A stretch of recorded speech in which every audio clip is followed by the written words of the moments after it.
Hello and Jai Hind student, welcome back to your own channel, Sir Tarun Pani, exclusive channel for ICSE board. Yes, my rising stars. Class 9th के batch को हम rising stars कहते हैं और ये exclusive channel है सिर्फ क्योंकि यहाँ पर हम आपके सारे मेजर सब्जेक्ट्स कवर करते हैं, चाहे वो हिस्ट्री हो, सिविक्स हो, इंग्लिश हो। और अगर आपको किसी भी चैप्टर पे, किसी भी टॉपिक पर कोई कंफ्यूजन है, बस चैप्टर का नाम लिखिए और आगे लिख दीजिए by sir Tarun Rupani. Google पे सर्च कर लीजिए अपने गूगल सर को, यूट्यूब पे सर्च कर लीजिए और चाहे तो सर्च कर लीजिए who is godfather of ICS. जी हाँ, ये सब आप लोगों का प्यार है, आप लोगों का दिया नाम है। ये सब आपको अवेलेबल हो जाएगा। हाँ, यूट्यूब पे अवेलेबल हो जाएगा, गूगल पर भी अवेलेबल हो जाएगा। तो आज हम बारी करते हैं हिस्ट्री के chapter the age of Gupta. ये इंपॉर्टेंट चैप्टर है, इस चैप्टर से लॉन्ग क्वेश्चन बनता है। तो आइए स्टार्ट करते हैं। तो जब हम गुप्तास की बात करते हैं तो हो सकता है आपके क्लास में कोई स्टूडेंट हो जिसकी टाइटल में गुप्ता हो। हाँ, मैं इन जनरल बात कर रहा हूं, ये वही गुप्ताज हैं जो एजेस पहले, हाँ, हजारों साल पहले हमारे इंडिया में रूल कर। हाँ, अगर आपके क्लास में कोई है ऐसा कोई सो कॉल्ड फ्रेंड जिसके जिसके नाम में गुप्ता है, तो वो उसी डायनेस्टी को कहीं ना कहीं बिलोंग करता है। तो चलिए, क्या खास बात है गुप्तास की? तो गुप्तास का पीरियड इंडिया का गोल्डन एज माना गया, हाँ, क्लासिकल एज माना गया है। क्यों? हाँ, बताता हूं क्यों। और ये वो हिंदू राजा थे जिन्होंने जैनिज्म और बुद्धिज्म के बाद हिंदुइज्म को रिवाइव किया। चलिए आज डिटेल में पढ़ते हैं गुप्तास के बारे में। तो गुप्ता राजा के पीरियड की टाइम शेड्यूल है 320 एडी से 540 एडी के बीच, मतलब लगभग 200 साल तक ये गुप्ताज रूल कर रहे थे। और क्योंकि इस पीरियड में एजुकेशन में, साइंस में और कल्चर में रेवोल्यूशन आया, हम वर्ल्ड के टॉप मोस्ट थे एजुकेशन के, साइंस के, कल्चर के मामले में, और इसीलिए इसको क्लासिकल एज कहा गया। और ऐसा माना जाता है कि भारत सोने की चिड़िया था इस दौरान, तो ये गलत ना होगा, इसीलिए गोल्डन एज। क्या प्रूफ है हमारे पास? आइए मैं आपको इसके प्रूफ देता हूं। आज इस चैप्टर में इसके बारे में डिटेल पढ़ेंगे। सबसे पहले कैसे पता चलता है हमें इन गुप्तास के बारे में, ये रूलर्स किस पीरियड में थे, कैसे थे। हाँ, तो शुरुआत होती है फाहीन के बारे में। आपको पता है इंडिया में बहुत सारे चाइनीज पिलग्रिम्स आए भगवान बुद्धा के बारे में स्टडी करने के लिए, बुद्धिज्म के बारे में स्टडी करने के लिए। उनमें सबसे पहले व्यक्ति थे फाहीन। हाँ, ये एक चाइनीज पिलग्रिम थे जो इंडिया आए थे। क्या और कोई नहीं आया था? नहीं, और भी थे, जैसे हुएनसेंग आए थे, इसके बाद उसके बाद आए थे आइस्टिंग आए थे। तो ये तो बहुत सारे लोग थे, ये पॉपुलर लोग हैं। और हमारे सिलेबस में फाहीन का, हाँ, फाहीन नाम के एक चाइनीज पिलग्रिम का जिक्र है जो रिलीजियस मिशन में इंडिया आए थे जब चंद्रगुप्ता टू, हाँ, चंद्रगुप्त विक्रमादित्य रूल कर रहे थे भारत में, मतलब गुप्ता डायनेस्टी थी उस। और कब निकले थे चाइना से? तो 399 एडी में वो चाइना से निकले, लैंडमार्क से, मतलब पैदल यात्रा करते हुए 6 साल लगा। 405, 1999 से चाइना पे निकले, 405 में भारत आके पहुंचे। 6 साल लगे उन्हें यात्रा करते हुए, हिमालयी मार्ग को पार करते हुए वह भारत आए। और 411 तक, हाँ, 411 आगे के 6 साल और, 6 साल यात्रा में लगा और लगभग 6 साल और भारत में रहे। और उन जगहों पे गए जहां भगवान बुद्ध ने, या तो वहां वहां गए थे भगवान बुद्ध, या वहां पे उन्होंने उपदेश दिया था, जैसे मथुरा, कन्नौज, कपिलवस्तु, कुशीनगर, वैशाली, पाटलिपुत्र, हाँ, बनारस, वाराणसी, मतलब हमारे यहाँ, मेरे यहाँ, राजगृह। और उन्होंने जो लिखा वो आपको गर्व महसूस कराएगा। हाँ, जो उन्होंने भारत के बारे में लिखा, गुप्ता के रूलर्स के बारे में लिखा कि किस तरह से राज्य चलता था, आइए थोड़ा ध्यान से। तो उन्होंने ऑब्जर्वेशन लिखा अपनी किताब में कि मगध, हाँ, उस समय बिहार, झारखंड और वेस्ट बंगाल के एरिया को मगध कहा जाता था। वो एक बहुत ही प्रॉस्परस कंट्री थी, बहुत ही अमीर, वेल्दी पॉपुलेशन वहां रहती थी, और एक टाउन एरिया था, मतलब शहरी इलाका था। और क्या लिखा? कहा कि उसकी कैपिटल पाटलिपुत्रा हुआ करती थी, वो भी एक बहुत ही फ्लरिशिंग टाउन था, बहुत ही विकसित टाउन था। यहाँ पर बहुत सारे रिलीजियस, बहुत सारे चैरिटेबल इंस्टीट्यूशंस होते थे, बड़े बड़े हॉस्पिटल, बड़े बड़े अनाथालय, जिनको लोगों ने दान दे करके, हाँ, लोगों को दान दे के चला रहे थे। सोचिए, वहां इलाज फ्री, पढ़ाई फ्री, बड़े बड़े ऐसे संस्थाएं बनी हुई थी जो रिच लोग डोनेट करते थे, क्योंकि उस समय गरीबी नाम की कोई चीज ही नहीं थी। आप गरीबी, चोरी, भुखमरी ऐसी नाम की कोई चीज ही नहीं थी। और क्या मिलता है जिक्र, पता चलता है कि उस जमाने में लोग बहुत हेल्दी थे, सॉरी, वेल्दी थे, हेल्दी तो थे ही, और सिंपल जीवन जीते। बहुत सारे लोग बुद्धिज्म के रूल्स को फॉलो करते थे, भगवान बुद्ध के बताए, है ना, बुद्धम शरणम गच्छामि के नियम को पालन करते थे। और क्या थे, लोग शिव की पूजा करते थे, शैविज्म, भगवान विष्णु की पूजा करते थे, वैष्णविज्म, और बुद्धिज्म और जैनिज्म तो था ही। तो एक तरह से चार बड़े रिलीजन उस समय, या कहें ये बड़े रिलीजन उस समय पॉपुलर थे। याद रखिएगा, इस्लाम तब तक भारत में नहीं आया। और हिंदू गॉड्स एंड गॉडेसेस, इनके तो कॉइन्स में, जो गुप्ता रूलर्स थे, उन्होंने अपने कॉइन्स में उनकी मूर्ति बना रखी थी, उनकी स्कल्पचर भी थे, उनकी पेंटिंग्स भी थी। तो भगवानों का जिक्र उसमें, भगवान वरुण देव, हाँ हाँ, इंद्रदेव, इन सब का जिक्र मिलता है, इनकी तस्वीरें मिलती हैं कॉइन्स में, पेंटिंग्स में। और कैसे पता चलता है गुप्ता पीरियड के बारे में, तो एक सबसे बड़ा प्रमाण जिसको हम कहते हैं आर्कियोलॉजिकल प्रूफ, इसको कोई नहीं जुटला सकता। हाँ हाँ, ये प्रूफ कहते हैं ना, सबसे पक्का प्रूफ है कि गुप्तास किंग थे, और उस पीरियड में किस तरह के और राजा थे, और किस तरह से भारत में हो रहा था, इसका एक प्रमाण है। आज भी वो प्रमाण हमारे पास है। हम इसे कहते हैं दी अलाहाबाद पिलर इंस्क्रिप्शन, या प्रयाग प्रशस्ति। सर ये क्या होता है, ये प्रयाग प्रशस्ति क्या है?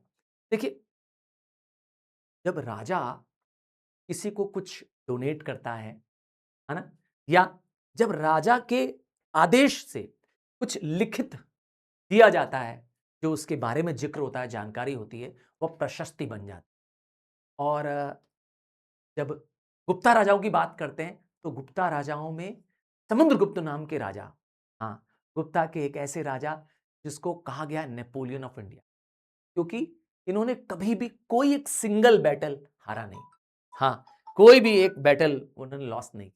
तो उनकी बहादुरी, और उन्होंने किस किस राज्यों को जीता, और उस समय भारत का जोग्राफिकल कंडीशन क्या था, उस समय साउथ में कौन रूलर्स थे, नॉर्थ में कौन रूलर्स थे, ये सब प्रमाण लिखा हुआ है, गोद करके, क्या, हाँ, पिलर्स में खोद करके लिखा गया है।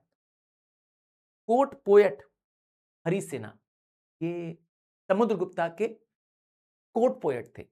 इन्होंने राजा समुद्रगुप्त की प्रशंसा में इसमें लिखा। हाँ, यह सारी जानकारी आज भी सुरक्षित है। आपको मैं एक इमेज दिखाता हूं, ये देखिए, यह सारी जानकारी कि समुद्रगुप्त रूलर कैसा था, उसने किन किन राजाओं को हराया, अभी मैं सबका नाम भी दूंगा आपको। हाँ हाँ, अभी इसके बारे में और डिटेल बताऊंगा, इस अलाहाबाद पिलर के बारे में। इसमें उन राजाओं का नाम है, लिस्ट है, जिनको समुद्रगुप्त ने हराया, और उस समय भारत की पॉलिटिकल कंडीशंस क्या थी। तो इसीलिए इस इंस्क्रिप्शंस को एक कहते हैं ना, एक प्रूफ, देखिए ये साफ साफ दिख रहा है, अलाहाबाद पिलर। हाँ, ये उस समय का एक कह सकते हैं हिस्टोरिकल प्रूफ है। आज भी मतलब कह सकते हैं कि हिस्ट्री में इसका प्रमाण है कि किस तरह से रूलर्स रूल कर रहे थे। आइए पहले एक बार सारे गुप्ताओं राजाओं का एक क्रोनोलॉजिकल ऑर्डर से नाम बताऊं कि सबसे पहले कौन थे और सबसे आखिरी कौन थे। हाँ, सबका उसके इसके क्रोनोलॉजिकल ऑर्डर से बता देता हूं, फिर आपको और डिटेल में बताऊंगा प्रयागराज पिलर के बारे में। चलिए सबसे पहले नाम देखते हैं। सबसे पहले राजा गुप्ता के रूलर, जिसे कहते हैं फाउंडर ऑफ गुप्ता, वो है श्री गुप्ता, 240 से लेके 280 तक। उसके बाद उनके बेटे आए घटोत्कच। हाँ, थर्ड जो राजा हैं, इसको कहा गया है, कहते हैं ना, गुप्ता एरा की डायनेस्टी, गुप्ता को डायनेस्टी बनाना मतलब साम्राज्य बनाने का सारा अधिकार इनके नाम पे जाता है, चंद्रगुप्त वन, जो कि बहुत ही शूरवीर राजा थे। और चंद्रगुप्त के बेटे समुद्रगुप्त, जिसको मैंने कहा नेपोलियन ऑफ इंडिया कहा गया है, कभी भी कोई बैटल उन्होंने लूज, उन्होंने तो गुप्ता डायनेस्टी को साउथ तक, हाँ, साउथ तक फैला दिया। और फिर उसके बाद आए रामगुप्त, फिर आए चंद्रगुप्त टू, इन्हीं को टाइटल मिली विक्रमादित्य, है ना। और उसके बाद कुछ और राजा आए, जैसे कुमारगुप्त आए। कहा जाता है कुमारगुप्त के बारे में कि जो नालंदा यूनिवर्सिटी, जिसके बारे में अभी हम थोड़ा डिटेल में पढ़ेंगे भी, जो विश्व की सबसे बड़ी यूनिवर्सिटी थी अपने समय से, है ना। आज भी नालंदा यूनिवर्सिटी का नाम आता है तो भारत को विश्व गुरु इसीलिए कहा जाता है, क्योंकि हमने विश्व को पढ़ना सिखाया। नॉलेज का सेंटर हुआ करता था Bharat, all thanks to Nalanda university. तो इसके फाउंडर थे, है ना, इनके पीरियड में, कुमार गुप्ता के पीरियड में बनाई गई। फिर उसके बाद स्कंद गुप्ता आते हैं, जिन्होंने हंस को, जो कि एक बारबरी ट्राइब है, उसको भारत से कुचल दिया था, भारत से बाहर निकाल दिया। कुछ बाद में लेटर गुप्ताज आए, पर उनका इतना इतिहास में इतना जिक्र नहीं है। लास्ट गुप्ता रूलर देख लीजिए, विष्णु गुप्त, बात करेंगे। मैंने बताया थोड़ा सा बेसिक सिर्फ इंफॉर्मेशन के लिए आपको दे रहा हूं, इस पे लॉन्ग क्वेश्चन नहीं बनेगा। मैंने कहा कि गुप्ता रूलर्स में सबसे पहले रूलर्स को श्रीगुप्त कहा गया, पर श्रीगुप्त इतने पॉपुलर नहीं हुए। सबसे पॉपुलर जो पहले राजा हुए गुप्ता में, वो गुप्ता वन थे, क्योंकि ये पहले ऐसे राजा थे जिन्होंने टाइटल ली महाराजाधिराज। हाँ, क्योंकि इन्होंने अपना राज्य क्या किया, बहुत फैला लिया। कई सारे राजाओं को जीत कर और उनकी राजकुमारियों से शादी करके वह एक बड़ा विशाल राज्य बनाया। फिर उनके जो बेटे आए समुद्रगुप्त, उन्होंने राज्य को और फैलाया। और समुद्रगुप्त के बारे में इलाहाबाद पिलर में बहुत डिटेल में लिखा है कि किस तरह से किन किन राजाओं को उन्होंने हराया। जैसे 9 रूलर्स ऑफ आर्यवर्त, आर्यवर्त उस समय भारत की एक बड़ी प्लेस का नाम था जहां आर्यंस रहते थे, उनको उन्होंने हरा दिया। हाँ, समुद्रगुप्त ने अपने ने आर्यवर्त को जीत लिया था। और किसको जीता? दक्षिण पथ के 12 राजाओं को जीत लिया, साउथ के 12 राजाओं को जीत। ये पहले पहले नॉर्थ के किंग थे जिन्होंने भारत की साउथ पे कब्जा कर लिया, जिसमें आपने चौरास, चेलास, पांड्यास पढ़ा था। हाँ, मैं उनकी बात कर रहा हूं। और किसको हराया? अपने नेबरिंग स्टेट, जिसमें आसाम, बंगाल, नेपाल, गण संघ, इन सबको उन्होंने। और किसको जीता उन्होंने? ने बताया ना कि सारा जिक्र मिलता है अशोकन पिलर में, एक एक चीज हिस्टोरिकल एविडेंस के साथ, एजेस के साथ, टाइम पीरियड के साथ वहां मेंशन्ड है। और rulers of the outlying area submitted to, आसपास और दूर के राजाओं ने तो खुद ही हार मान ली और अपनी, यहां तक कि अपनी पुत्रियों को, अपनी राजकुमारियों को समुद्रगुप्ता से विवाह करा दिया। सोच लीजिए कितने शूरवीर राजा रहे होंगे समुद्रगुप्त। और ये सारा जिक्र उनके कोर्ट पोएट हरिसेना ने लिखा है। यहां तक लिखा है कि किस तरह से उन्होंने अश्वमेध यज्ञ कराया। तो एक साधारण राजा नहीं थे, ना ना ना, एक सिर्फ कॉन्करर नहीं थे, वो एक महान एडमिनिस्ट्रेटर थे, एक म्यूजिशियन थे, एक पोएट थे। कई बार तो उनको कॉइन्स में दिखाया गया है कि वो वीणा प्ले कर रहे हैं। हाँ, वीणा। तो बहुत ही महान, बहुत ही ज्ञान वाले राजा थे। विक्रमादित्य के बारे में भी है। विक्रमादित्य भी एक शूरवीर राजा थे, समुद्रगुप्त की तरह ये भी एक बहुत ही जीनियस राजा थे। इन्होंने शाकास को हराया, इसीलिए इनको टाइटल मिली शाकाहारी। विक्रमादित्य भी इनकी टाइटल है। और बाद में मैंने कहा जो रूलर्स आएंगे वो बस राज्य मेंटेन करते रहेंगे, मोनार्ची को चलाते रहेंगे। आइए अब समझते हैं कि गुप्ता किंगडम किस तरह से चलता था। देखिए, शुरुआत के जो राजा थे वो रिपब्लिकन फॉर्म थे, मतलब लोगों की सुनते थे। अब बाद में ग्रेजुअली राजा का जो पद हो जाएगा वो डिवाइन हो जाएगा। मतलब गुप्ता रूलर्स जो थे वो मोनार्चिकल फॉर्म ऑफ गवर्नमेंट थे। मोनार्ची मतलब होता है एक ऐसा सिस्टम, ध्यान समझिएगा, एडमिनिस्ट्रेशन, एक ऐसा फॉर्म ऑफ सिस्टम जिसमें राजा हेड होता है और सारी प्रजा और सब लोग इस हेड के अंडर में काम करते हैं। और राजा का पद जिसको भी होता है उसे ईश्वर की तरह पूजा जाता है। उसके पास माना जाता है कि उसके पास डिवाइन पावर्स है। हाँ, राजा को कई बार कंपेयर किया गया है यम से, आपने सुना होगा यमदूत, हाँ हाँ, या वरुण से, वरुण भगवान है ना, या इंद्रदेव या कुबेर से। कई बार राजा को विष्णु तक माना। जिस तरह से भगवान विष्णु को कहते हैं प्रिजर्वर ऑफ द यूनिवर्स, तो रक्षा करने वाले, प्रिजर्व करने वाले, वैसे भगवान की तरह राजाओं की पूजा होती थी। और तो और गुप्ता किंग्स के पास बहुत पावर था, चाहे वो पॉलिटिकल पावर हो, मिलिट्री पावर हो। वैसे भी राजाओं के पास तो जानते ही हैं बहुत पावर होता था। Commander in chief of the army होते थे। और ऐसा माना जाता है कि देश की जितनी भी भूमि है, जितनी भी जमीनें हैं, सबका मालिक कौन है? राजा है। और राजा जिसको चाहे जमीनें दान दे सकता है, हाँ, जिससे चाहे जमीन पर लगान ले सकता है। के पास अपनी एक अपनी नेटवर्क ऑफ ऑफिसर्स थे उनके पास। राजा के पास इमेंस पावर था।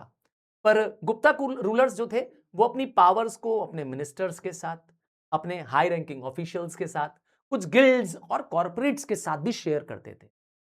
अब आप बोलेंगे, देखिए गुप्ता राजा कोई कहते हैं ना एक डेस्पोटिक राजा नहीं थे कि बस ताली बजाया इसको मारो, ताली बजाया इसको कलम कर दो। नहीं नहीं नहीं, वो काइंड हार्टेड थे बड़े, प्रजा की सुनते थे, आम जनता के दुख दर्द में उनका साथ देते थे। इसीलिए तो गोल्डन पीरियड था। तो उस जमाने में जो गिल्ड्स हुआ करती थी, गिल्ड्स होता है association of merchants and artisans, हाँ उनके ग्रुप्स को कहते हैं। तो उनकी वो सुनते थे, हाँ उनसे राय मशवरा करते थे। अब राजा के पास एक मंत्री परिषद होता है। आइए उनको बताएं कि कौन कौन राजा के मंत्री परिषद में होता है। सबसे पहले होते हैं राजा के पास मंत्री परिषद में प्रिंस। प्रिंस मतलब राजकुमार, है ना, जिनको एक तरह से कहें, जिनको एक राज्य का बड़ा हिस्सा उनको दे दिया जाता था, ठीक है ना, इसीलिए उनको राजकुमार कहते थे। और हाई रैंकिंग ऑफिसर्स में कौन है? कुमार, कुमार आत्म है। हाँ, ये राजकुमार टाइप के लोग हैं, समझ गए, बड़ा पद इनके पास है, जिसे कुमार मात्यास कहते हैं। और कौन होते हैं? संधि विग्रहिका। ये दो बड़े हाई रैंकिंग ऑफिसर्स हैं। आइए दोनों के बारे में बताएं क्या क्या काम करते हैं। जो कुमार मात्याज हैं, ये chief cadre of recruiting functionaries हैं। मतलब क्योंकि ये राजकुमार होते हैं या राजा के सबसे करीबी नोबल मैन होते हैं, सबसे हाई रैंकिंग होते हैं, तो ये दूसरे पद को, दूसरे ऑफिसर्स को अपॉइंट करते हैं। समझ में आया? बड़े पदों को ये कहते हैं कि इसको ये बड़ा अधिकारी बनना। और दूसरे हैं संधि विग्रहिका, ताकि नाम लिखा है, संधि मतलब साथ में निभाना, मिलजुल के रहना, और विग्रही का मतलब होता है संधि को तोड़ देना, अर्थात वॉर। तो पीस एंड वॉर के मिनिस्टर, ये वो मंत्री है जिसके पास पावर है युद्ध करने का और यहां तो शांति का। ये फ्यूडल लॉर्ड्स को, मतलब जो जमीनों के जो लॉर्ड्स होते हैं, जो लगान वसूलते हैं, इनका ये हेड होता है। और कौन कौन है?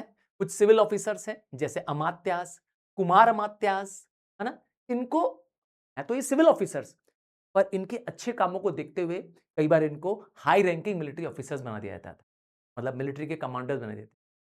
और कौन कौन थे? कुछ ऑफिसर्स होते थे जिनका काम होता था टॉल कलेक्ट करना। टॉल क्या होता है? TOLL। टॉल मतलब नाका।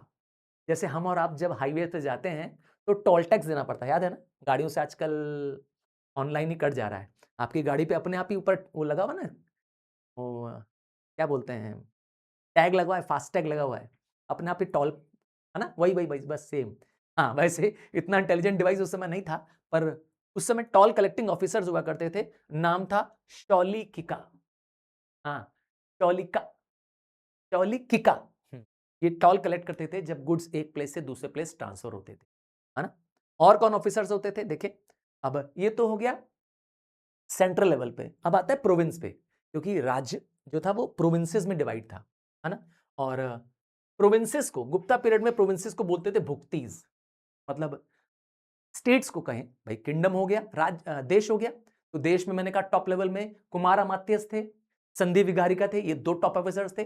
पर स्टेट लेवल पर, जिसको हम कहते हैं भुक्तीज लेवल पर, भुक्ति क्या है? प्रोविंस कहते हैं। और भुक्तीज के हेड होते थे उपारिका, जिसको कहते हैं गवर्नर। हर भुक्ति, हर प्रोविंस, भुक्ति मतलब प्रोविंस, जिसको हम राज्य कह सकते हैं, स्टेट कह सकते हैं। तो स्टेट के हेड को बोलते थे उपारिका, जिसको आम भाषा में हम गवर्नर कहते हैं। और भुक्तीज स्टेट के अंदर क्या होते थे? स्टेट के अंदर होते थे वैश्यास। हाँ, विश्यास क्या होते हैं? डिस्ट्रिक्ट्स। और विश्यास के हेड को कहते थे विश्यपति। पसंद है? और जब डिस्ट्रिक्ट की बात करेंगे तो डिस्ट्रिक्ट से छोटा क्या आएगा? जैसे विलेज आता है, वैसे वहां पर इसके अलग अलग नाम थे। जैसे वहां पर तेसाज हुआ करते थे, मंडला हुआ करते थे, और भोगाज होते थे। तो अलग अलग नामों से एडमिनिस्ट्रेटिव फिजिकल यूनिट जानी जाती थी। और मैंने कहा ना, जहां बात करते हैं विश्व की, जिसको कहते हैं डिस्ट्रिक्ट, डिस्ट्रिक्ट छूते होते थे विलेज एडमिनिस्ट्रेशन। अब विलेज एडमिनिस्ट्रेशन को विलेज हेडमैन देखता था, जिसे हम गांव का प्रधान या आम भाषा में मुखिया बोलते हैं। और एक गांव को विथी बोलते थे। विथी मतलब गांव या छोटा टाउन। और सारी गांव में लेन देन, जमीन खरीद फरोख्त बिना हेडमैन के परमिशन के नहीं हो सकती। मतलब गांव का मुखिया के ही परमिशन से आप कोई गांव में जमीन खरीद उसके बाद आता था टाउन्स। जो टाउन्स होते थे उनको कहते थे जनपद। हाँ, जब बड़े टाउन होते थे जिसको हम मेट्रोपॉलिटन कहते हैं उसे महाजनपद कहते थे। तो जनपद का जो हेड होता था उसे कहते थे पुरापाला। मतलब टाउन का जो ऑफिसर, सबसे बड़ा ऑफिसर था जना, है ना। और एक टाउन एडमिनिस्ट्रेशन के पास पावर था कि उस टाउन में वो सील्स जारी कर सकते हैं, कॉइन्स जारी कर सकते हैं। सर सील क्या होता है? मोहर होती है। हाँ, रेक्टेंगुलर पीसेस या सर्कुलर पीसेस की मोहर होती थी। और इस टाउन को एक व्यक्ति नहीं चलाता था। अक्सर टाउन में टाउन परिषद होती थी। हाँ, टाउन को चलाने के लिए एक व्यक्ति न होकर के पूरी परिषद होती थी, और उस परिषद में कम से कम 5 आदमी होते, और ये मिल करके क्या करते थे? पूरे टाउन को गवर्न करते। और कौन होते थे? वहां पे गिल्ड्स होते थे, आर्टिशियंस के गिल्ड्स होते थे, ट्रेडर्स के गिल्ड्स होते थे। गिल्ड्स मतलब होता है इनकी एक एसोसिएशन, एक बॉडी जिसमें सारे सेम क्राफ्टमैन होंगे। इमेजिन करिए कारपेंटर्स हैं, है ना। तो टाउन में जितने भी कारपेंटर्स होंगे उनकी एक गिल्ड होगी। अब ये कारपेंटर्स की गिल्ड डिसाइड करेगी इनके रूल्स रेगुलेशंस, इनकी ड्रेस क्या होगी, इनके वेपन्स क्या होंगे, इनकी इनकी फीसेस क्या होगी। तो अगर कोई नया व्यक्ति कारपेंटर बनना चाहता है तो उसे इस गिल्ड का मेंबर बनना पड़ेगा, गिल्ड के नियम को पालन करना। बात समझ आई ना? हाँ, एक तरह से बॉडी, समझ गए। तो एक गिल्ड बनाई गई थी, गिल्ड्स थी आर्टिशियंस की। जैसे एग्जांपल देता हूं कि आर्टिशियंस की गिल्ड को कुलिकास कहते थे, तो व्यापारियों की, बिजनेसमैन की गिल्ड्स को कहते थे श्रेष्ठी। पसंद है? जैसे एग्जांपल है, आप सोनार हैं, मतलब सोने का काम करते हैं, गोल्ड की चेन, बेंगल्स, जो भी चेन की, गोल्ड का, जिसे गोल्ड स्मिथ कहते हैं। तो आपको भी क्या होगा, एक गोल्ड स्मिथ की क्या होगी, गिल्ड को ज्वाइन करना पड़ेगा, तभी आप गोल्ड स्मिथ का काम कर पाएंगे। तो किंग इन गिल्ड्स की एडवाइस लेता था। हाँ हाँ, राजा इनसे सलाह करता था। तो उस समय जो इकोनॉमी होती थी वो फ्यूडल नेचर की होती थी। फ्यूडल मतलब होता है राज्य को प्रोविंस में बांटा, प्रोविंस को विश्यास में बांटा, और फिर उनमें एक फ्यूडल लॉर्ड्स बनाए गए। फ्यूडल लॉर्ड्स एक तरह के ऑफिसर्स होते हैं जो टैक्स कलेक्ट करते हैं। बट जब मौर्यन एज की बात करते हैं, इससे पहले जो मौर्य राजा हुआ करते थे, वहां सारा पावर एक सेंट्रल अथॉरिटी के पास था। पर गुप्ता पीरियड में क्या हुआ, यह काम बांट दिया गया। हाँ, गुप्ता रूलर्स थोड़ा डेमोक्रेटिक थे। उन्होंने हेडमैन्स को, है ना, उनको पावर दे दिया एडमिनिस्ट्रेशन का, लॉ एंड ऑर्डर का। मतलब सारा काम अपने ऊपर नहीं रखा, राजाओं ने अपना काम बांट दिया। बात करेंगे एजुकेशन की। ऐसा माना जाता है कि गुप्ता पीरियड में एजुकेशन को सबसे ज्यादा इंपॉर्टेंस, बहुत सारे सेंटर्स ऑफ लर्निंग बने हुए थे उस जमाने में, जैसे पाटलिपुत्रा हो गया, वालाभी हो गया, उज्जैन, अयोध्या, नासिक। और ऐसे इंस्क्रिप्शंस मिलते हैं, ऐसे लिखे हुए हमारे पास प्रूफ्स हैं, जहां पर जैसे पता चलता है कि उस समय बहुत हाईली लर्नेड ब्राह्मण्स पाए जाते थे। उस हाईली लर्नेड ब्राह्मण्स को हम लोग आचार्य कहते थे, उपाध्यास कहते थे, या भट्टास भी कहते थे। और तो और आप दो पॉपुलर यूनिवर्सिटीज के बारे में तो जरूर जानते होंगे, तक्षशिला और नालंदा। अब आपको दर्शन कराने जा रहे हैं नालंदा। हमें तो गर्व होना चाहिए कि हमारे भारत में विश्व की पहली यूनिवर्सिटीज में से एक नालंदा, या दुनिया भर से 10,000, हाँ मैं सही कह रहा हूं, उस जमाने में 10,000 विद्यार्थी यहां पढ़ने आते थे। और वो भी आम विद्यार्थी नहीं थे, वो अपने देश के सबसे बड़े टॉपर्स थे, क्योंकि इस विद्यालय में, इस यूनिवर्सिटी में एडमिशन लेना बहुत मुश्किल होता। ऐसा माना जाता है कि सिर्फ 100 में से 20 ही स्टूडेंट इसका एडमिशन क्वालिफाई कर पाते। मतलब यहां पे एडमिशन लेना बड़ा मुश्किल होता था, सच कह रहा हूं। तो आइए थोड़ा नालंदा यूनिवर्सिटी के बारे में पढ़ते हैं, जानते हैं कैसे बनी, किसने बनाया और किसने इसको बर्बाद कर दिया। हाँ, आपको तकलीफ होगी सुन करके, पर जानना जरूरी है। तो नालंदा यूनिवर्सिटी दुनिया की सबसे रिनाउंड यूनिवर्सिटीज जो हमारे भारत में रही है। कहा ना, भारत विश्व गुरु था, तो इसीलिए था। हमारे पास ऐसी बड़ी बड़ी यूनिवर्सिटीज थी। और नालंदा, नालंदा नाम की एक प्लेस है, राजगृह नाम का एक डिस्ट्रिक्ट है बिहार में, आज भी है, वहां पर है। अब जिस हालत में आप देख रहे हैं, ये अब टूट फूट चुकी है। तो इस यूनिवर्सिटी को बनाया था साक्रादित्य, 5th सेंचुरी में बनाया गया था, और उस समय राजा हुआ करते थे कुमारगुप्त। कुमारगुप्त वन के राज्य में बनाया गया। इस यूनिवर्सिटी के अंदर 8 कॉलेजेस थे, और इन कॉलेजेस को इनके चाहने वाले, इनके पैट्रॉन्स ने बनवाया था। उनमें से एक को तो बनवाया था भल्ला पुत्र देव, किंग ऑफ सुमात्र। सुमात्र नाम का एक देश है, इंडिया से दूर है, सुमात्रा आइलैंड्स है, आपने नाम सुना होगा, उसके राजा ने यहाँ पर एक कॉलेज बनाया। मतलब दूसरे देश के राजाओं ने भारत में आकर के क्या किया, यहाँ पे इस नालंदा यूनिवर्सिटी को बनाने में योगदान दिया। सोच लीजिए कितना महान था हमारा भारत देश। और तो और मैंने बताया 10,000 से ज्यादा स्टूडेंट्स और टीचर्स थे, और स्टूडेंट्स कोरिया से। सोचिए कोरिया, जिसको आज हम सैमसंग का, हाँ, हमारे देश में जो सैमसंग हम यूज करें कोरिया की टेक्नोलॉजी, पता है ना, hyundai गाड़ियां, हाँ हाँ, hyundai की जो कारें आती हैं, हाँ उसकी बात कर रहा हूँ, वो भी कोरिया की है। तो सोचिए वहां के लोग हमारे यहाँ पढ़ने आते थे। मंगोलिया, जापान, चाइना, आज हम चाइना के सारे प्रोडक्ट यूज कर रहे हैं। आप और मेरे घर में पूरा सामान चाइनीज भरा हुआ है या जापानीज भरा हुआ है। तो सोनी यूज करते हैं क्या आप कोई चीज? हाँ, सोनी जापान की है। और मारुति, हाँ सुजुकी, वो भी जापान की गाड़ियां हैं। तो और चाइना को तो बाप रे, मुझे लगता है कितने सारे इलेक्ट्रॉनिक गैजेट्स हम चाइना का, इवन मोबाइल, हमारे कीबोर्ड्स, कंप्यूटर स्क्रीन्स, सब हमारे यहाँ पढ़ने आते थे। हाँ हाँ, हमारे भारत में पढ़ने आते थे। उनके पास इतना ज्ञान नहीं था। और तो और तिब्बत, सिलोन, सिलोन श्रीलंका को कहते हैं, इन सब के लोग स्टूडेंट्स हमारे भारत पढ़ने आते थे। 3 बड़ी-बड़ी लाइब्रेरीज थी। ऐसा माना जाता है कि इन लाइब्रेरीज में ज्ञान की ग्रंथ थे। दुनिया भर से विद्यार्थी इन लाइब्रेरीज में पढ़ने के लिए आते थे। उनमें से लाइब्रेरीज का नाम है रत्नासागर, रत्नोदधि और रत्न रंजक। ये लाइब्रेरीज का नाम है, पर मैं आपको एक खेदजनक बात बताऊं कि इन लाइब्रेरीज को जला, हाँ, लाखों ग्रंथ, हाथ के लिखे मैन्युस्क्रिप्ट्स इस लाइब्रेरीज में थे, बेशकीमती ग्रंथ थे, सबको जला दिया गया। मोहम्मद बिन बख्तियार खिलजी ने, वो नहीं चाहता था कि हमारा भारत दुनिया में जाना जाए। हाँ, मुसलमान रूलर्स जलते थे हमारे इस वैभव से, हमारी शोहरत से जलते थे, उन्होंने बर्बाद कर। आइए थोड़ा और आगे बताएं। तो इस यूनिवर्सिटी में चारों वेदास के बारे में पढ़ाया जाता था, ग्रामर्स के बारे में पढ़ाया जाता था, मेडिसिन के बारे में, हाँ, जो आप आयुर्वेदा पढ़ते हैं वहां पे इनकी किताबें थी। संख्य मतलब मैथ्स, न्यूमेरिकल्स, क्वांट, योगा के बारे में, न्याय के बारे में, और भगवान बुद्धा के रिलेटेड स्टडीज। तो ये एक ऑर्डिनरी यूनिवर्सिटी नहीं थी। ये टॉप के ग्रेजुएट्स, जिसको हम पोस्ट ग्रेजुएट कहते हैं। पोस्ट ग्रेजुएट क्या होता है? जो लोग 12th पढ़ने के बाद ग्रेजुएट बनते हैं। ग्रेजुएशन नॉर्मली 3 साल का होता है, उसके ऊपर की पढ़ाई को कहते हैं पोस्ट ग्रेजुएट। तो समझ लीजिए 15 के ऊपर की पढ़ाई ना, 12 तक की पढ़ाई प्लस 3 साल, और 12 प्लस 3 कितना हो गया? 15 क्लास। 15 क्लास के ऊपर की पढ़ाई को कहते हैं। अब सोच लीजिए कितने हाईली लिटरेट होंगे। और मैंने बताया ना, यह एडमिशन बहुत मुश्किल था, सिर्फ टॉप हाईली क्वालिफाइड लोग यहाँ जा सकते थे, क्योंकि 80 लोग तो फेल हो जाते थे। 100 एग्जाम देते, सिर्फ 20% पास होते थे।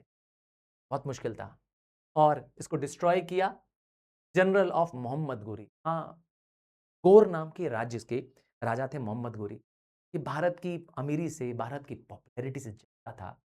इसने भारत पर हमला किया मोहम्मद गोरी ने, और चालाकी से भारतीय को मार दिया। हाँ, बेईमानी से भारतीय राजाओं को मारा। इसके एक कमांडर ने, मोहम्मद बिन बख्तियार खिलजी, इसने इसको बर्बाद कर दिया। हाँ, बताया ना तुम लोगों को कि द्वेष की भावना। आइए कुछ साइंस के चमत्कार बताते हैं जो आपको यकीन नहीं होगा कि गुप्ता पीरियड में ये हुआ। आपको पता है कुतुब मीनार के पास ही एक आयरन पिलर है, जिसमें एनग्रेविंग्स बनी हुई है, जिसमें खोद के लिखा गया है गुप्ता रूलर्स के बारे में, उस टाइम पीरियड के बारे में। और आज तक ये पिलर, ध्यान से सुनिएगा, आज तक ये पिलर रस्ट नहीं। सोचिए हमारे पास क्या स्टेट ऑफ टेक्नोलॉजी होगी, मेटलर्जी की क्या जानकारी होगी हमारे गुप्तास के पास, कि आज तक वो लोहा जंक नहीं खाए। आपका हमारा तो जानते हैं, आज मॉडर्न स्टील जो है, लोहा जो है, जंग होके खराब हो जाता है, वो आज तक वैसा पड़ा हुआ है। सोच लीजिए क्या साइंस रही होगी। एक दो और नाम बताता हूं, जैसे बारा मीरा, ये एक महान एस्ट्रोनॉमर थे। हाँ, इन्होंने बताया कि मून धरती का चक्कर और धरती सूरज का चक्कर काटती है। इन्होंने किताब लिखी बृहद संहिता, एस्ट्रोनॉमी के बारे में उस जमाने में। सोचिए, नेचुरल हिस्ट्री के बारे में, फिजिकल ज्योग्राफी के बारे में उस जमाने में लिखा। उसी तरह से ब्रह्मगुप्त, उस जमाने के एक महान मैथमेटिशियन, इन्होंने बताया लॉ ऑफ ग्रेविटेशन। हर चीजें ऊपर से नीचे जो आ रही हैं, है ना, यूनिवर्स में यह प्रिंसिपल अप्लाई होता है, यह बताने वाले ब्रह्मगुप्ता थे। बाद में न्यूटन आए, सर इसैक न्यूटन आए और इन्होंने कहा कि सेब ऊपर से नीचे गिरता है ना? हमने सुना है ना?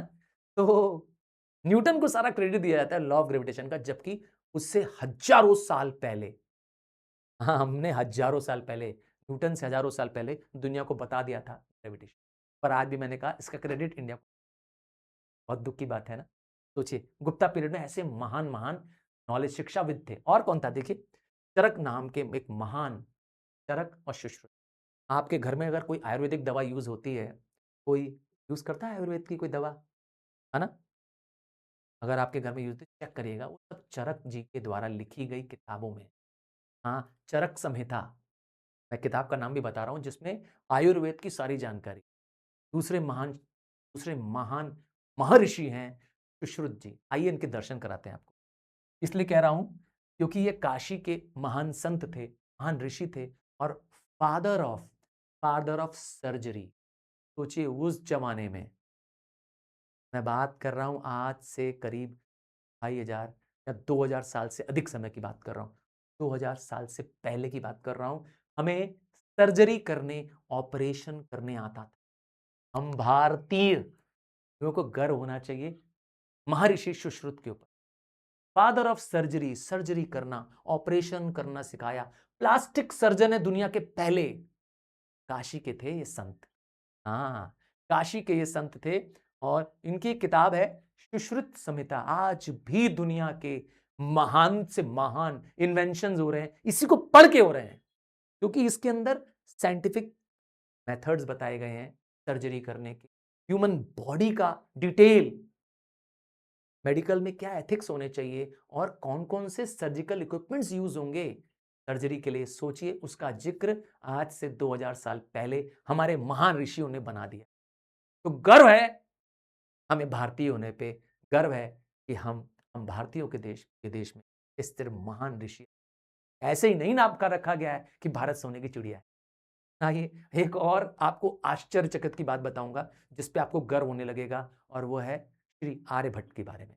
हाँ, दुनिया के सबसे महानतम एस्ट्रोनॉमर और मैथमेटिशियन। एस्ट्रोनॉमर कौन होता है? वो जो स्पेस की स्टडी करते हैं ना। हाँ, ये पहले व्यक्ति थे जिन्होंने बताया कि धरती सूरज का चक्कर काटती है। पता है आपको दुनिया क्या कहती थी उस जमाने में? कि सूरज जो है वो धरती का चक्कर काटता है। पर इन्होंने कहा नहीं, इनकी दो किताबें हैं जो आज भी पढ़ी जाती। एक है आर्यभट्टियम और सूर्य सिद्धांत। हाँ, इनकी किताबों में वो प्रिंसिपल्स लिखे हैं जिस पर साइंस आज भी बेस्ड है। मैथ्स आज भी मैं और तुम लगाते हैं। क्या सर्कल का फॉर्मूला तुम्हें मालूम है क्या है? पाई आर स्क्वायर। ये जो पाई है, इसका सिंबल ये है, जिसको आम भाषा में 22/7 बोलते हैं, इसकी एग्जैक्ट वैल्यू इन्होंने उस जमाने में निकाला, 2000 साल से पहले। इन्होंने डिस्कवर किया एरिया ऑफ ट्राइंगल का formula, half into base into height. हाँ, इन्होंने बताया, सोचिए। और तो और इन्होंने बताया सूर्य सिद्धांत में कि क्या कारण है सोलर इक्लिप्स आने, लूनर इक्लिप्स। क्योंकि उस जमाने में जब सूर्य ग्रहण होता था, चंद्र ग्रहण, तो लोग डर जाते थे, इसको एक दैवीय आपदा मानते थे। फिर उन्होंने बताया कि ये एक एस्ट्रोनॉमिकल इवेंट है। जब धरती, चंद्रमा और सूर्य जब एक सीध में आ जाते हैं, तब ऐसा इवेंट आता है जिसे हम कहते हैं सूर्य ग्रहण। जब सूर्य ने दिखाई देता है, चंद्र, ये उन्होंने बताया, इन्होंने प्रूव किया। सोच लीजिए उस जमाने में। और आर्यभट्टा जी ने ही हमें डेसिमल सिस्टम के बारे में, दुनिया में जो डेसिमल सिस्टम है जिसको हम नंबर के आगे डॉट लगाते हैं ना, जीरो का यूज, मतलब 1 to 9 तक का यूज पूरी दुनिया जानती थी, आगे जीरो लगता है ये नहीं मालूम था। मतलब लोगों को 9 के आगे काउंटिंग नहीं आती। तो अगर सोचिए हमारे आर्यभट्ट ना होते तो ये बड़े डिजिट्स, जो कि इनफाइनाइट डिजिट्स हम बना लेते हैं आज, है ना, 10 11 12 के बाद इनफाइनाइट तक, तो ये सब सब श्री श्री श्री आर्यभट्ट जी की वजह। आपको पता है कि आर्यभट्ट के जो डेसिमल सिस्टम है, आर्यभट्ट का जो जीरो का इन्वेंशन है, उसका यूज उन्होंने बताया। ये यूज हमसे सीखा अरब लोगों ने। अरब मतलब मुस्लिम कंट्रियों ने, क्योंकि वो हमसे बहुत ट्रेड करते थे उस जमाने में, हमारे देश से उनका व्यापार होता था। और जब ये वहां पहुंचा तो उन्होंने इसका नाम दिया हाँ डेसिमल सिस्टम और हिंद से क्या हिंद से बात समझ में आया? और ये फिर इसके बाद यूरोप में पहुंचा और फिर दुनिया में बाद में तो पता ही है सारा क्रेडिट कौन ले जाएंगे, वो यूरोपियंस ले जाएंगे, जबकि शुरुआत हमारे भारत से हुई, हमारे हमारे इंडिया से हुई। आइए कुछ कल्चर के बारे में बताते हैं। इसीलिए मैंने कहा ना ये पीरियड गुप्ता पीरियड आपको गर्व से भर देगा। अगर आप सच्चे भारतीय हैं, आप सच्चे इंडियन हैं, तो आपको इस पीरियड के बारे में जान करके बहुत गर्व, बहुत नाज महसूस होगा। कुछ एक और यूनिक चीजें बताता हूं हमारे कल्चर के बारे में। तो उस जमाने में जो मंदिर बनते थे गुप्ता पीरियड में, वो ईंट के बनते थे, स्टोन्स के बनते थे। अब सब बोलेंगे सर ये ब्रिक और स्टोन में अंतर क्या है? देखिए ब्रिक किसके बनती है, ब्रिक किससे बनती है? ईंट जो बनती है वो क्ले से बनती है। क्ले को आग में पकाते, हाँ जिससे तुम्हारा मकान बना है ना, हाँ लाल रंग की ईंट जो होती है, बस उसको कह रहा हूं। तो क्ले से बना है। और स्टोन क्या होता है? जो पत्थर पहाड़ों में पाए जाते हैं, टेढ़े मेढ़े होते हैं ना। तो मंदिर पहले इसके बनते थे। और हमारे मंदिर के स्टाइल को नगाड़ा स्टाइल बोलते थे। कैसा होता था? एक तरह का पिरामिडिकल स्ट्रक्चर होता था। हाँ, उसे नगाड़ा स्टाइल ऑफ आर्किटेक्चर कहते थे। इसकी शुरुआत की थी गुप्ताज ने। दो बड़े टेम्पल्स के बारे में बता रहा हूं, एक देवगढ़ इन झांसी, हाँ, दूसरा है भितरगांव इन कानपुर। वैसे तो गाजीपुर में भी एक मंदिर है, हाँ, गाजीपुर मंदिर है, पर ये मंदिर अब इतने जीर्ण-शीर्ण हो गए हैं। सोचिए उस जमाने के 2000 साल पहले की मैं बात बता रहा हूँ। तो क्या बल्कि 2000 साल से ज़्यादा हो गया। तो आज बताता हूँ देवगढ़ के बारे में, आपको इसके दर्शन करने चाहिए। हाँ, देवगढ़ झांसी के पास, लगभग झांसी से, झांसी नगर शहर है ना यूपी में, उससे करीब 110 किलोमीटर दूर है ये प्लेस जिसका नाम है देवगढ़। आप देखिए ऊपर से इसका जो पिरामिडिकल स्ट्रक्चर है जिसे हम नगड़ा कहते हैं, वो डिस्ट्रॉय हो चुका है काफी। ये जमीन से ऊंचा बना हुआ, सारा ईंट लगी है, देखिए बड़ी बड़ी। हाँ, ब्रिक टेम्पल है ये देवगढ़ में। गर्व होना चाहिए हमें हमारी इस विरासत पर। क्या खास बात है? आप बोलेंगे क्या अनोखा है सर इसमें? तो अनोखा है इस मंदिर को ईंट से बनाया गया और ये ओल्डेस्ट हिंदू स्टोन टेम्पल है। हाँ, इस बात पे तुम्हें गर्व होना चाहिए। हिंदुओं का मंदिर 2000 साल से ज्यादा पुराना है और आज भी एग्जिस्ट करता है। इसमें गर्व होना चाहिए। और क्या खास बात है इस मंदिर की? इस मंदिर की खास बात है कि भगवान विष्णु के लिए बनाया गया है। नाम ही है विष्णु टेम्पल। तो भगवान विष्णु इसमें एक शेषनाग के ऊपर सोए हुए दिखाई दे रहे हैं। बहुत ही खूबसूरत मंदिर है। आप देखेंगे यहाँ पर जो वॉल्स हैं, इसमें कार्विंग्स की गई है। हाँ, खुद की मूर्तियां बनाई गई है। और क्या खास बात है? देखें, और क्या खास बात है? तो ये मंदिर नॉर्थ इंडियन स्टाइल टेम्पल है। मैंने बताया नगाड़ा स्टाइल ऑफ टेम्पल है, जिसमें शिखर है, टावर है। ये अलग बात है कि ऊपर का टावर का हिस्सा टूट चुका है, जर्जर हो चुका है। और ये मंदिर 1.5 मीटर ऊंचे हाई प्लेटफॉर्म पे बनाया गया। इसको कहते हैं प्लेटफॉर्म। देखिए इसको कहते हैं प्लेटफॉर्म। ये दिख रहा है, ये जमीन से ऊंचा है। हाँ, 1.5 मीटर हाई प्लेटफॉर्म पे बनाया गया है। और क्या खास बात है? इसके बाहर को सीन्स ऑफ रामायण बनाई गई है। मैंने आपको एक मूर्ति दिखाई ना, हाँ, रामायण के दृश्य को बनाया गया है। और पुरानी है, इससे पता चलता है कि रामायण इससे भी पुरानी रही होगी ना। जो कोई नकारता है भगवान श्री राम को, माता सीता को, तो उनको ये टेम्पल जाके देखना चाहिए, क्योंकि रामायण के सीन्स इसमें इंस्क्रिप्टेड हैं। हाँ, उसमें बने हुए हैं, सोचिए। और क्या खास बात है? इसमें पिलर्स में और एंट्रेंस में पेंटिंग्स है, काउंटलेस पेंटिंग्स है। तो ये प्रूफ है हमारे जो रिलीजियस गॉड्स थे वो एग्जिस्ट करते थे। हाँ, जिनको जरा सा भी भ्रम हो तो वो भ्रम अपना मिटा ले जाकर। बात समझ में आया? और क्या खास बात है? मैंने पहले ही बताया, उसमें भगवान विष्णु शेष नाग पर लेटे हुए हैं। आपको पता है ना, ऐसा माना जाता है कि भगवान विष्णु जब कहते हैं ना विश्राम करने जाते हैं, तो वह शेषनाग पर लेटते हैं। धरती के नीचे एक ऐसा शेषनाग ऐसा माना जाता है, अ, हम लोग ने तो नहीं देखा, बट ऐसा माना जाता है कि एक शेषनाग है जिस पर पूरी दुनिया टिकी हुई। चलिए कुछ और। तो मैंने कहा ना, हिंदू रिलीजन को कहते हैं ना बढ़ावा देने वाले, हिंदुइज्म को रिवाइव करने वाले राजाओं में गिनती होती है गुप्ता पीरियड की। आइए उस पीरियड के लिटरेचर के बारे में पढ़। ऐसा माना जाता है कि संस्कृत उनकी सबसे मेन लैंग्वेज थी। मतलब वहां पर अगर कोर्ट में बात हो रही है, राजाओं में बात हो रही है, दरबारी में बात हो रही है, संस्कृत, मतलब संस्कृत वहां के लोगों की भाषा थी। और तो और पुराणास, आपने पुराण के बारे में सुना होगा, विष्णु पुराण, वायु पुराण, वराह पुराण, नरसिम्हा पुराण, ये हमारे ग्रंथ हैं पुराने। है ना? हमारे ईश्वरों के बारे में जानकारी है कि कैसे ये जन्म लिए, कैसे उनकी धरती में उत्पत्ति हुई, ये सब इसमें अंदर लिखा है। हाँ, तो ये सब की रचना गुप्ता पीरियड में की गई है। आज भी ये पुराण उपलब्ध हैं, है ना? तो आप नकार नहीं सकते। उसी तरह से एक महान कहें संत बोले, व्यक्ति बोले, राइटर बोले, दुनिया के सबसे महानतम पोएट और प्लेराइट कालिदास। मैं कालिदास की कहानी बताना चाहूँगा तुम्हें। यहाँ नहीं है, सिलेबस में नहीं है, तो मैं कहानी बताना चाहूँगा। कालिदास एक महामूर्ख हुआ वक़्त तक। अभी थोड़ी देर बाद में बताऊँगा इसको। पहले कहानी सुन लो ध्यान से। हाँ, कालिदास नाम का एक महामूर्ख व्यक्ति होता था और मगध की एक राजकुमारी थी, विदोत्मा।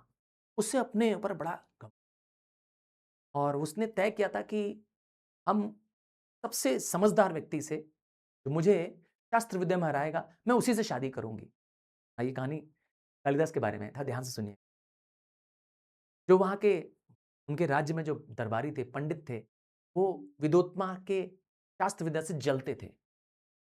उन्होंने देखा कि वो पंडितों ने देखा कि एक ऐसा व्यक्ति है जो जिस डाली में बैठा है उसी को काट रहा है। वो व्यक्ति था कालिदास। उसको उन्होंने नीचे बुलाया और उसको कहा कि तुम्हें मिठाई खिलाएँगे, तुम्हें खाने-पीने को देंगे, तुम्हें अच्छे-अच्छे कपड़े पहनाएँगे, बस तुम्हें क्या रखना है, तुम्हें अपना मुँह बंद रखना है।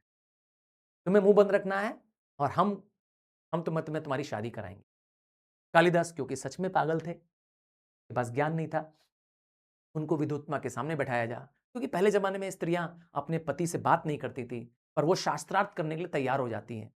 तो रानी विदोत्मा मतलब राजकुमारी विदोत्मा और कालिदास।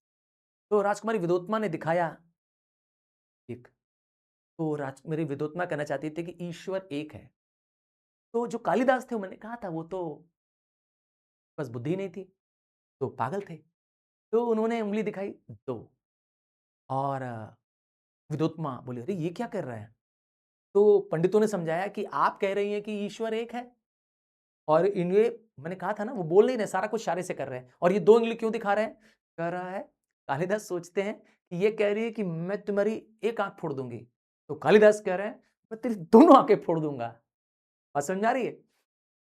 पर जो कालिदास के साथ बैठे पंडित थे, उन्होंने समझाया कि आप कह रही हैं कि ईश्वर एक है, ये कह रहे हैं कि ईश्वर नर और नारायण 2 हैं। मतलब हम जीव और हमारे ईश्वर 2 हैं। फिर विदोत्मा दिखाती है ऐसे 5 कि हम 5 तत्वों से मिलके बने हैं। कालिदास मैंने कहा मूर्ख थे, वो दिखाते हैं क्योंकि कालिदास सोचते हैं कि विदोत्मा कह रही है कि 5 उँगलियाँ नहीं है, वो कहती 5 मारूँगी झापड़। तो कालिदास कहते हैं तुम्हें हूरा दूँगा एक ठो, देंगे घूसा तुमको। खैर जो पंडित होते हैं वो समझाते हैं विदोत्मा को, राजकुमारी को समझाते हैं कि ये कह रहे हैं कि 5 तत्वों से मिल के बना, वो जोड़ के बना यह शरीर है। तो इस तरह से कालिदास के शास्त्र से, विद्या से प्रसन्न होकर के विदोत्मा कालिदास से शादी कर लेती है, पर बाद में उसको पता चलता है या शादी के दौरान ही उन्हें पता चल जाता है कि ये तो महामूर्ख है और उसका परित्याग कर देती हैं। और इसके बाद कालिदास माना जाता है और टूट जाते हैं, हताश हो जाते हैं और ईश्वर से आराधना करते हैं और उसको ज्ञान की प्राप्ति और तब जाकर के लिखते हैं दुनिया के महानतम ग्रंथ। हाँ, कालिदास ने लिखी ऋतुसंहारा, ये एक पोएटिक वर्क है अर्थात कविता है। रघुवंशा, मेघदूत और कुमार संभव ऐसा माना जाता है कि ये लिरिकल पोएम्स है, इसको गाया जा सकता है। दुनिया की महानतम कविताओं में से एक है। उनके कुछ प्लेज़ हैं, ड्रामा है। जैसे उनके एक सबसे बड़े ड्रामा का नाम है विक्रमोर्वश्यम, दूसरा है मालविघ्न मित्रम और तीसरा और सबसे महानतम है अभिज्ञान शकुंतलम, जिसमें राजा दुष्यंत और शकुंतला की कहानी है और उसके बेटे भरत की, जिसके नाम से कहा जाता है कि हमारा देश का नाम भरत या भारत। हाँ, आपको पता होना चाहिए राजा भरत की कहानी। तो इस तरह से महान थे हमारे देश में, जो हमारे संत रहे हैं, हमारे जो गुरु रहे हैं, है ना? ऐसे महान-महान ग्रंथ हमारे भारत में लिखे गए हैं। गर्व होना चाहिए हम इंडियन हैं। लिखिए proud to be an Indian. Yes, लिख डालिए मेरे सुपरस्टार्स, हमें गर्व होना चाहिए हम भारतीय हैं। ऐसा सोचिए सब रिटन रिकॉर्ड है हमारे पास। हम कुछ ओरल बात नहीं कर रहे हैं। इन सब का प्रमाण है सात्विक प्रमाण है, साक्षात प्रमाण है। तो thanks to the Guptas. Chapter मैंने कहा था इंपॉर्टेंट है, लॉन्ग क्वेश्चन के लिए इंपॉर्टेंट है, इसीलिए मैंने बहुत डिटेल में करा। बस तुमसे चाहिए एक मदद, 9th के मेरे राइजिंग स्टार, आप में है पावर। पावर है आपको मुझे सपोर्ट करने की। प्लीज अपने सारे क्लास फ्रेंड्स को शेयर कर दीजिए। आपका एक शेयर, आपका एक सब्सक्राइब मुझे एनकरेज करता है और नए और बेहतरीन कंटेंट बनाने के लिए। आई प्रॉमिस ऐसे कंटेंट कहीं नहीं मिलेंगे, एब्सोल्युटली फ्री मैं तुम्हें दूंगा इसी चैनल पर। और आप हमारे टेलीग्राम चैनल पे आ जाइए, डिस्क्रिप्शन दे देता हूं टेलीग्राम चैनल का, इस वीडियो के डिस्क्रिप्शन में होगा। Absolutely free notes content available है। अगर आप टेलीग्राम नहीं यूज करते हैं तो आप हमारी वेबसाइट sirtarunripani.com से सारा कुछ absolutely free. Love you, God bless you my rising stars.